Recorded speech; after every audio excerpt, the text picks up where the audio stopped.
राकांपा अध्यक्ष शरद पवार ने शनिवार को कहा कि मशहूर क्रिकेटर सचिन तेंदुलकर को किसानों के बारे में बोलने के दौरान काफी सावधानी बरतनी चाहिए। अमेरिकी गायिका रिहाना और पर्यावरण कार्यकर्ता ग्रेटा थनबर्ग, मिया खलीफा सहित कुछ विदेशी शख्सियतों के प्रदर्शनकारी किसानों के समर्थन में ट्वीट के बाद तेंदुलकर और प्रख्यात गायिका लता मंगेशकर सहित विभिन्न हस्तियों ने सोशल मीडिया पर इंडिया टुगेदर और इंडिया अगेंस्ट प्रोपेगेंडा हैशटैग से सरकार के रुख के समर्थन में ट्वीट किए थे। तेंदुलकर और मंगेशकर जैसी हस्तियों की ओर से किसान आंदोलन के संबंध में प्रतिक्रिया दिए जाने के सवाल पर पवार ने कहा कि लोगों ने कड़ी प्रतिक्रिया दी थी। उन्होंने कहा, मैं सचिन तेंदुलकर को सुझाव दूंगा कि उन्हें अन्य क्षेत्रों से जुड़े मुद्दों पर बयान देने से पहले सावधानी बरतनी चाहिए। पवार ने आरोप लगाया कि केंद्र सरकार किसानों को खालिस्तानी और आतंकवादी कहकर आंदोलन को बदनाम कर रही है।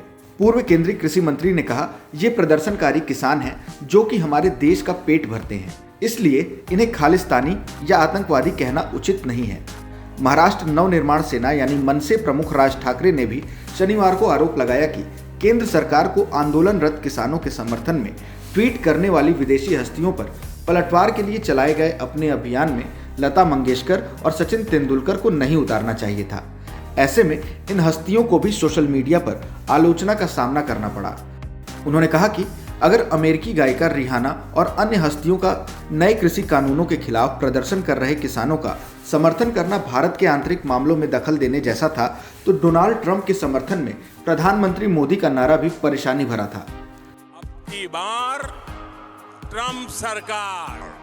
राज ठाकरे ने कहा कि केंद्र को लता मंगेशकर और सचिन तेंदुलकर को उसके रुख के समर्थन में ट्वीट करने के लिए नहीं कहना चाहिए था और उनकी प्रतिष्ठा को दांव पर नहीं लगाना चाहिए था।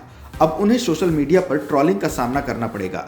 उन्होंने आरोप लगाया कि सरकार को अपने अभियान के लिए अक्षय कुमार जैसे अभिनेताओं का उपयोग ही सीमित रखना चाहिए। ठाकरे ने तत्कालीन अमेरिकी राष्ट्रपति डोनाल्ड ट्रंप के कार्यकाल के दौरान मोदी की ह्यूस्टन रैली को हवाला देते हुए कहा, इस आधार पर अमेरिका में अगली बार ट्रंप सरकार जैसी रैली करने की कोई आवश्यकता नहीं थी। यह उस देश का आंतरिक मामला था।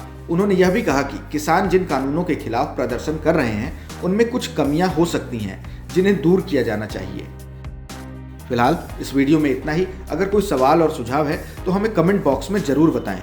देश और दुनिया की ताजा तरीन खबरों की अपडेट्स के लिए हमारे चैनल लोकमत हिंदी को सब्सक्राइब करना न भूलें। अगर आप ये वीडियो फेसबुक पर देख रहे हैं तो हमारे पेज को फॉलो जरूर कर लीजिए।